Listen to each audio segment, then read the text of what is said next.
Hi there crafters, Louise with you today on behalf of Kitaholic Kits, and I am sharing a new layout featuring the October kits. And I decided to do something a little bit more feminine than what I would normally do. I've got this beautiful picture of my girl Zara, and she's having a relax in the front of the ute, which is one of her favourite spots, and I thought it was so sweet. So I'm going to combine that with the beautiful Charms Creation pink heart that came with this month's kit. I just love anything from Charms, and it's perfect to go with this month's kit. So I'm going to cut out a couple little elements and I'm going to make sort of a central cluster. And I hadn't actually thought about anything mixed media for this page. I'm sort of just having a little bit of a play around, and then I'm going to decide what this layout actually turns into. So it's not until I actually start to build this cluster that I actually decide I need to change things up a little bit. So I actually you can see I tear that sheet of paper, and I'm also going to put a little strip of the torn paper at the bottom. This is just to give me a little bit of white and break that layout up.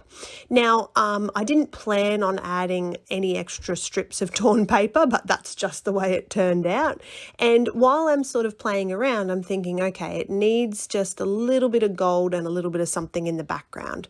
I'd already used the doily in my cluster there, so I'm using that same doily in the stencil from Kaisercraft with the gold bling paste from Colour Blast, which we got a couple of kits ago. So I'm sure you guys may or may not have some of this left in your stash, but if you do, I think it's sort of one of my favorite items to use, and it was perfect for this layout. So gonna let that dry naturally, and then I'm going to attach everything onto the page.